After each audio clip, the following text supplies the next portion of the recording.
रूस और यूक्रेन में जो कुछ भी हो रहा है उसके बीच ये आपको जरूरी हो जाता है बताना कि आखिर रूस और यूक्रेन का संबंध कैसा है।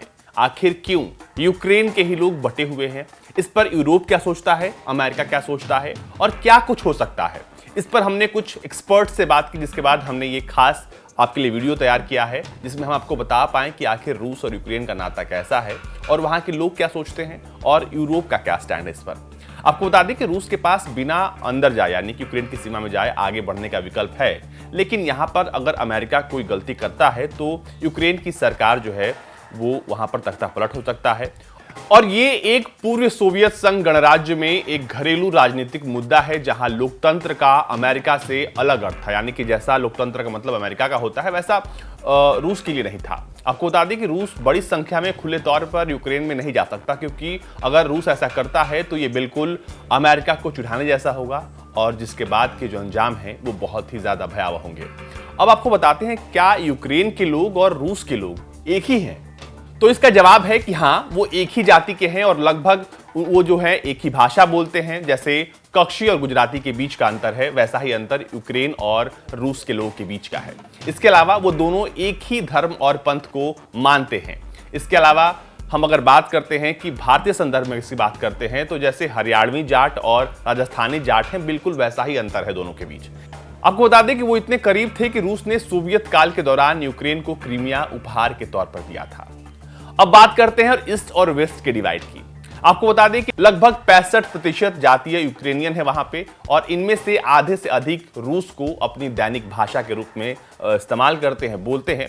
अगर आप यूक्रेन के किसी बड़े शहर में जाते हैं, कीव हो या फिर ओडेसा हो, खार्किव हो, टैक्सी रोकने के लिए, किराने की सामान खरीदने के लिए जो सबसे ज्यादा इस्तेमाल होने वाली भाषा है वो है रूसी। ये केवल पोलैंड की सीमा से लगा पश्चिमी क्षेत्र है जहां यूक्रेन व्यापक रूप से यूक्रेन की भाषा बोली जाती है। पूर्वी और दक्षिणी भाग जो रूस और काला सागर की सीमा में है, रूसी भाषा वहां भी बोली जाती है। लगभग हर 5वें यूक्रेनी परिवार का एक जो रिश्तेदार है वो रूस में रहता है, यानी कि दोनों को जो संबंध है बहुत व्यापक है। हालांकि अधिकांश युवा स्वयं को अधिक खुली प्रणाली के साथ अधिक निकटता से जोड़ना पसंद करता है। अगर आप मौजूदा स्थिति की बात करेंगे तो जो लोग 26 साल पहले कभी उड़ीसा गए हों, वहां पर बैंकिंग फॉर्म से लेकर जो रोड पे सिग्नल्स लगे थे वो सब कुछ रूस में थे। जब 2011 में वहां पर आप देखेंगे वहां की चीजों को तो बहुत कुछ बदल गया था। मतलब लगभग ये जो आंकड़ा था ज्यादा रूसी होने का वो 50% हो गया था। और 2021 तक अगर आप बात करेंगे तो लगभग 90% जो है अब सड़क पर जो है वो जो संकेत है वो यूक्रेनी भाषा में लिखे आपको मिलेंगे। इससे पहले वो सब कुछ जो थे वो रूसी भाषा में थे। अब बात करते हैं कि आर्थिक स्थिति की।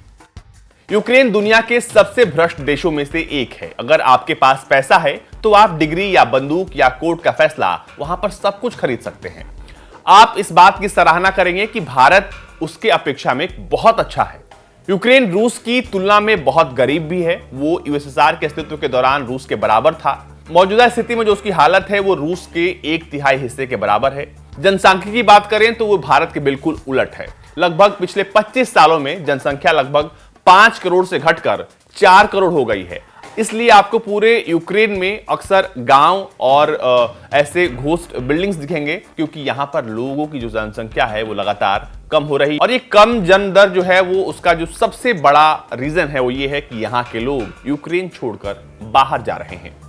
प्राकृतिक संसाधनों के संदर्भ में यूक्रेन में कुछ लोहा यानी कि आयरन ओर और कोकिंग कोल के मामूली भंडार हैं। इसलिए देश के पूर्वी हिस्से में स्टील बनाना एक बड़ा व्यवसाय है और यहाँ पर पर्याप्त जल संसाधन भी है। इसलिए कृषि भी यहाँ पर बहुत अच्छे पैमाने पर होती है और ये मुख्य व्यवसाय के रूप में जो है वो उभरी है।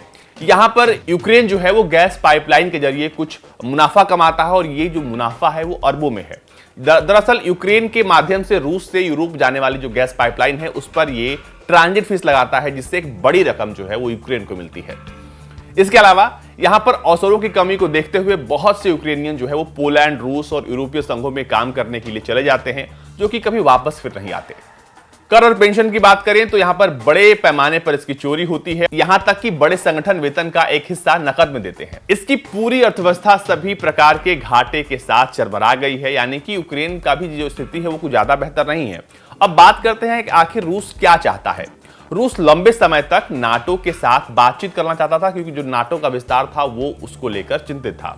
सभी पूर्वीय यूरोपीय देश जैसे पोलैंड, हंगरी जो पहले यूएसएसआर का हिस्सा थे, वो धीरे धीरे जो है वो नाटो का हिस्सा हो गए और अब रूस चाहता है कि यूक्रेन नाटो का हिस्सा न बने। अमेरिका सालों से नाटो के इस विस्तार पर बैठने और चर्चा करने के लिए तैयार नहीं था और इसलिए रूसियों ने यूक्रेन की सीमा पर सैनिकों को इकट्ठा कर अपना जो ये प्रस्ताव था कि साथ बैठकर एक टेबल पर बात की जाए, उसको जो है उसने अचीव कर लिया है। उसके बाद अगर बात करते हैं 2014 की जो मैदान क्रांति थी, जो कथित तौर पर अमेरिका का प्रायोजित था, उसमें रूसी समर्थित सरकार को बाहर कर दिया गया था। अब रूस चाहता है कि वहां पर उसके फेवर वाली सरकार हो। आपको बता दें कि रूस ने क्रीमिया में एक जनमत संग्रह कराकर क्रीमिया पर कब्जा कर लिया और क्रीमिया की आबादी 75% रूसी है और जहां रूसी नौसेना का एक बड़ा हिस्सा जो है वो वहां पर है, उस इलाके को रूस ने अपने कब्जे में कर लिया और चाहता है कि वो हमेशा उसके पास ही रहे। दूसरा, इसने रूसी भाषा पूर्वी क्षेत्रों में क्रांति को जन्म दिया और पूर्व का एक छोटा सा हिस्सा जो है वो विद्रोही नियंत्रण में आ गया है और लोग कहते हैं कि ये जो विद्रोह है वो रूस का समर्थन करते हैं विद्रोही, और यहां पर जो भी विद्रोह हो रहा होता है वो रूस के इशारे पर हो रहा होता है। यूक्रेन की केंद्रीय सरकार और विद्रोही राज्यों के बीच संघर्ष विराम था। मिन्स्क समझौता विद्रोहियों को संघ से बाहर निकालने का वीटो देता है यदि यूक्रेन नाटो में शामिल हो जाता है। तो आपको बता दें कि मिन्स्क जो अग्रीमेंट था वो लागू नहीं हो पाएगा अगर यूक्रेन में केंद्र सरकार ने कभी भी मिन्स्क समझौते को लागू नहीं किया। इसलिए सीमावर्ती क्षेत्रों में सैनिकों को इकट्ठा करके रूस नाटो के विस्तार को रोकने की कोशिश कर रहा है और यूक्रेन की केंद्र सरकार को मिन्स्क समझौते को लागू करने के लिए मजबूर कर रहा है। अगर ऐसा यूक्रेन की सरकार करती है तो फिर वो कभी शायद नाटो का सदस्य न बन पाए। अब बात करते हैं कि क्या वाकई में युद्ध होगा। तो बहुत सारे एक्सपर्ट्स ये मानते हैं कि युद्ध जो है वो नहीं होगा। दरअसल ये सब कुछ इसलिए हो रहा है ताकि यूक्रेन को डराया जाए, नाटो को डराया जाए और नाटो को बातचीत के लिए टेबल पर लाया जाए। आपको बता दें कि यूक्रेन जो है अब पहले की तरह नहीं रहा है, बल्कि इसने सालों से अपनी मिलिट्री कैपेबिलिटीज पर काम किया है। बीते 7 सालों में अपनी मिलिट्री को काफी एडवांस किया है और अगर अब युद्ध होता भी है तो यूक्रेन जो है वो रूस के साथ सीधे तौर पर लड़ाई में जा सकता है। मौजूदा वक्त में उसके पास नाटो का भी बैक सपोर्ट है, अमेरिका भी उसके पीछे, तो हो सकता है कि वो जो है यहाँ पर बहुत बुरा खूनी संघर्ष जो है वो देखने को मिले। दूसरी बात, जो यूक्रेनियन लोग हैं वो इस बात को सोचते हैं कि उनको रूस के साथ जाना चाहिए या फिर यूक्रेन में रहना चाहिए। हालांकि जो लोग रूस से बटकर जब यूक्रेन में वो आए तो अब जो उनका प्यार है वो रूस के लिए वो थोड़ा कम होता दिखाई दे रहा है। इसलिए ये कहा जा रहा है कि यूक्रेन के लोग भी ज्यादातर ये नहीं चाहते कि रूस के साथ जाए। अगर यूक्रेन पर रूस कब्जा कर लेता है तो आपको बता दें कि यूक्रेन जो है वो रशिया के लिए एक लाइबिलिटी बन जाएगा, फाइनेंशियल लाइबिलिटी हो जाएगी। वहां के लोगों की जिम्मेदारी रशिया पर आ जाएगी और रशिया की स्थिति खुद बहुत अच्छी नहीं है। तो ऐसे में यूक्रेन की लाइबिलिटी को ले पाना रशिया के बस की बात नहीं है, ऐसा एक्सपर्ट्स कहते हैं। तो अब आइए बात करते हैं कि आखिर क्या क्या संभावनाएं हैं, क्या कुछ हो सकता है।